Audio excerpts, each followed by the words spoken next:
Traditionally, Apple is really comfortable with removing features from their devices. They've gotten rid of the headphone jack, they've gotten rid of function keys on their keyboards, they've gotten rid of ports on their computer. They're not afraid to strip out features in pursuit of that clean and minimal vibe. Now, this is the new XPS 13 Plus, and Dell also wanted something that was clean and minimal, but their engineers, they're either completely out of their mind or they're geniuses because they made something that was, you know what?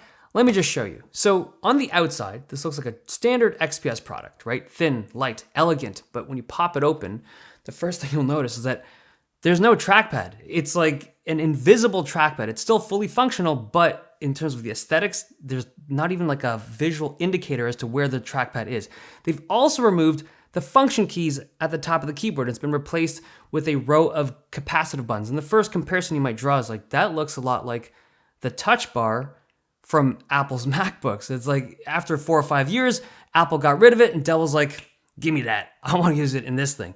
And they've also changed the keyboard. This is a strange, minimal looking boxy keyboard, and the whole keyboard deck is glass. And all of these new design decisions give this device a very unique aesthetic. It looks ultra clean, like the platinum white color looks amazing, but even that darker graphite color looks really cool. It's arguably the best looking laptop on the market right now. And because it's so thin and aesthetically pleasing, you might think, okay, that must have a weak processor, right? Nah, dude, this is running Intel's new 12th gen P-series chips, and this gives this product twice the performance of last year's 11th gen XPS 13. Literally double the performance from the previous generation. It's a fantastic performance. Because their engineers did all those crazy things that I was talking about before, they've been able to maintain a super thin profile on this device. It's only like 0.5 millimeter thicker than the XPS 13, but it has way better thermal performance. So there's a lot to talk about on this device. I'm gonna start off with the trackpad. I've reviewed a few laptops on this channel, and every laptop I've ever touched has had a trackpad, except for this one. It is so weird to see a device that just doesn't have something there. It honestly feels like it's been David Blained and it's gone, and you're left with this smooth glass surface. It is textured Gorilla Glass, and it has this really nice feel to it. It almost feels like soft touch rubber. Like it's got that nice inviting texture to it, but it's not rubberized. It's just glass. Now, I am a little concerned about durability because I've never seen a laptop before with a glass keyboard deck, ever. And if you drop this thing, you hit it in the corner, couldn't that just like spider through? It is Gorilla Glass, and Gorilla Glass is pretty strong, but I don't know. Glass is glass.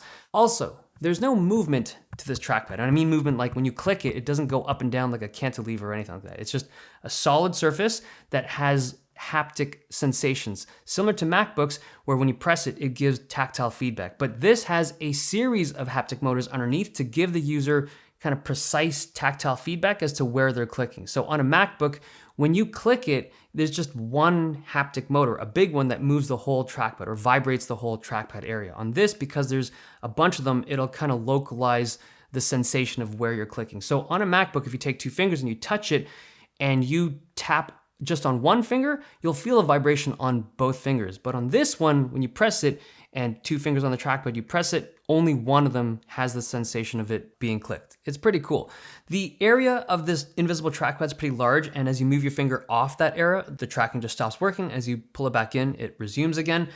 So they've also removed the function keys up top. This is a function key or secondary function key, and you can toggle between them.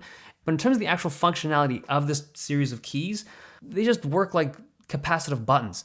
I don't love the fact that the escape key and the delete key are up there. I use those pretty frequently in my workflow, and you have to tap it, but I do find these way easier to hit consistently than the MacBook Touch Bar. Like the escape key on the MacBook Touch Bar was in this weird spot. This isn't. This is like top left corner, muscle memory, you just hit it. It does feel different because there's no like tactile response, but I don't think people will have too much of an issue with it. It is backlit, and it'll automatically get brighter and darker depending on the environment, but I couldn't find a way to completely remove the lighting. It's not too bright or anything though. Now, the reason why these capacitive buttons even exist is, well, for one, aesthetics, but it's also for thermal reasons. So supposedly, by using these buttons instead of a regular keyboard, they were able to save 2 millimeters of height on the inside, which might seem insignificant, but it allowed them to use a significantly more robust thermal system on the inside, which allows them to cool that more powerful P chip. And it works. I mean, you'll see in a second, but this is the solution that they went with. It does look a certain way, and I think for the people that want to use escape keys and delete keys and they want physical media controls, you lose all of that, right? But you do gain space on the inside. And I think for some people that's important. The keyboard, I really like this keyboard. It looks different, but it types perfectly fine. I can hit my regular typing speeds on it. It's got no framing between the keys, right? It's just all keys and there's no kind of lattice structure between them. I thought it would take longer for me to get used to this because I've typed on other laptops, like gaming laptops with a different mechanism, but this style of keycap, and I've never liked those, but this one, I like it. There are 4 speakers on this device. There's 2 that fire up, 2 that fire down, and I think these are the best sounding 13-inch Windows laptop speakers I've heard. They're quite good. They're not as good as the MacBooks, but they're just better than the rest. They're actually really solid. There is no headphone jack though. It does come with adapters for the headphone jack and USB-A, but apparently they removed that headphone jack to save space on the inside. And when you pop it open, it does seem tight in terms of the Z height in there, but I don't know. Their old audio jack module was quite small. I would have really liked one to be in here because I use headphone jacks pretty regularly. Okay, performance. So this is running the new Intel P chip. So if you compare it to like the 11th gen XPS 13, this is a massive bump up in performance, and it's sustained performance, right? It can hold that clock speed and that wattage indefinitely.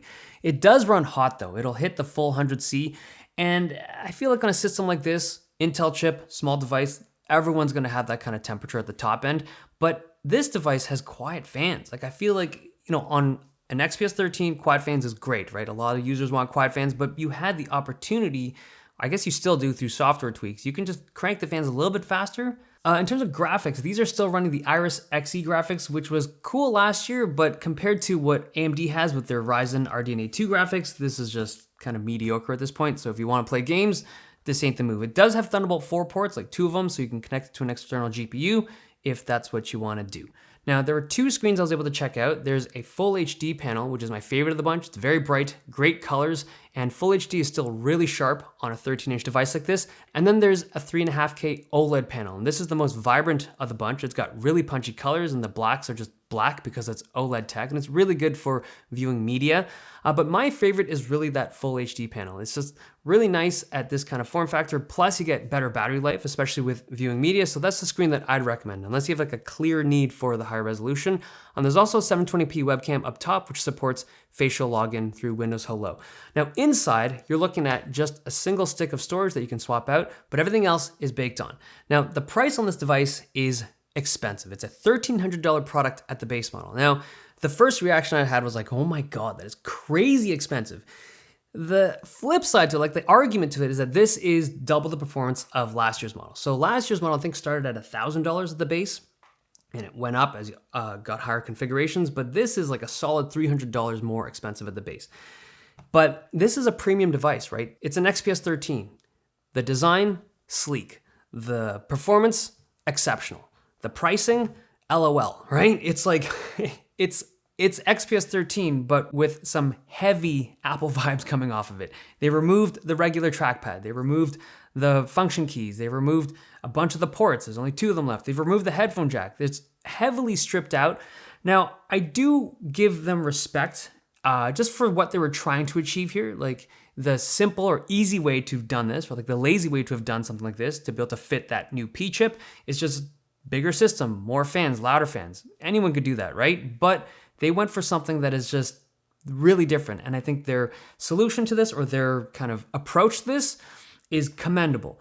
I don't think that this was going to replace the regular XPS product. Like I really feel like the regular XPS 13 is still going to exist, like the regular chassis. It's just that you can't fit a P chip in that standard chassis. This is what you got to do if you want to get that extra power. Okay. There you have it, XPS 13 Plus. Hope you guys enjoyed this video. Thumbs if you liked it, subs if you loved it. See you guys next time.